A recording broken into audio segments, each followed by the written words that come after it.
Recording in progress. Hola, ¿cómo estás? Mi nombre es Sandra Fratini, yo soy neuropsicoeducadora, diplomada en educación emocional y te vengo a contar sobre la neuropsicoeducación en el aula. Bueno, acá estamos en el Congreso Virtual de Educación en donde vamos a tratar este tema. ¿Qué es la neuropsicoeducación? La neuropsicoeducación es una disciplina que trae aportes de las neurociencias, de la psicología, es neuroaprendizaje. Es, de alguna manera decirlo, tener en cuenta cómo funciona el cerebro de nuestros niños, niñas y adolescentes para poder diseñar estrategias de aprendizaje que puedan ser aplicadas en el aula teniendo en cuenta esta función importante del cerebro.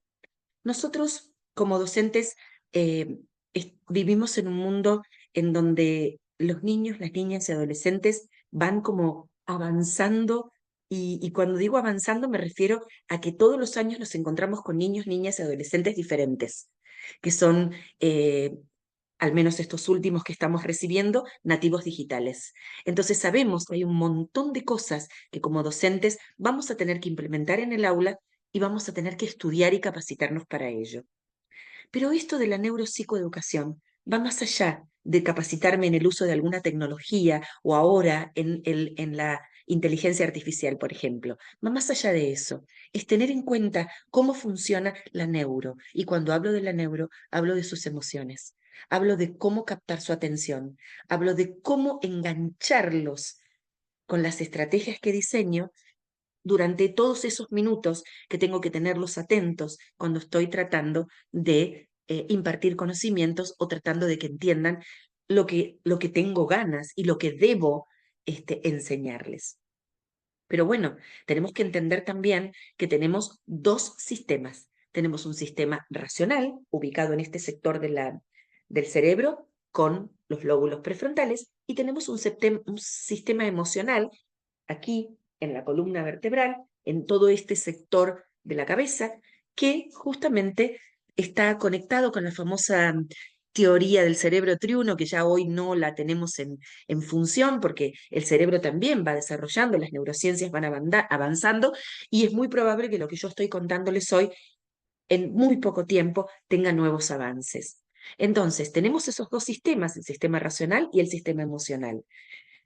Si entendemos que el neurodesarrollo de nuestros niños, niñas y adolescentes arranca en la tercera semana de gestación del embarazo de la mamá y termina aproximadamente entre los 20, 21, 22 años, estamos entendiendo que hay un cerebro en construcción, es decir, se está desarrollando. Y eso nos hace entender como docentes que al haber un neurodesarrollo, predomina el funcionamiento del cerebro emocional y no del cerebro racional, que es el último que termina el proceso de neurodesarrollo. Es decir, es el último que cierra y que ahí pasamos a la vida joven, adulta, y pasamos a ser estos adultos supuestamente bien íntegros y bien formados. Entonces ahí, en esta formación, es donde entramos nosotros, los docentes, con las estrategias de enseñanza. Y si no tenemos en cuenta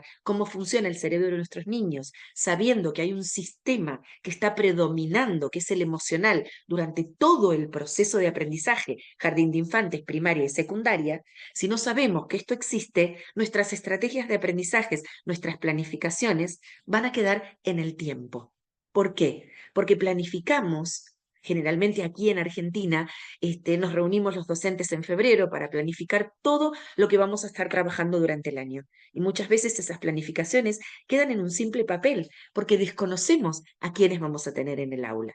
Por eso la importancia de conectarnos, de saber quiénes están del otro lado, de saber qué historias traen, qué hay detrás de sus cabecitas, qué hay detrás de toda la historia y de esto que me traen al aula. Entonces ahí yo puedo diseñar las mejores estrategias de aprendizaje, conociendo quiénes son, conociendo cuáles son las emociones que predominan en mi aula y conociendo también cuáles son las estrategias de aprendizaje desde la neuropsicoeducación que debo aplicar para poder sostener la atención, por ejemplo. Sabemos que la curva de atención arranca pum para arriba cuando empezamos en la hora de clase, pero automáticamente va bajando. ¿Cuáles son las estrategias para sostener la atención, para sostener y lograr que todo lo que yo quiero enseñarles pase a la memoria de largo plazo, que es ahí donde se va a formar el conocimiento.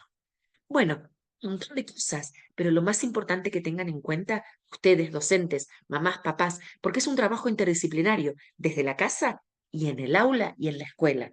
Tener en cuenta que existe este neurodesarrollo y que termina de desarrollarse aproximadamente a los 21, 22, 23 años y que en el durante, insisto, jardín de infantes, primaria y secundaria, tengo que saber que hay un sistema emocional trabajando y predominando por sobre el sistema racional que está muy nuevito, muy joven y que le cuesta mucho tomar decisiones, le cuesta mucho razonar.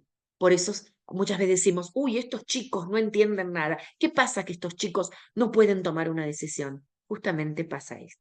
Así que mamá, papá, docente, sobre todo docente, empecemos a entender que la neuropsicoeducación es simplemente una herramienta para que conozcamos cómo funciona el cerebro de nuestros niños y en base a eso planificar todos aquellos aprendizajes y todo aquello que vamos a impartir en el aula. Gracias.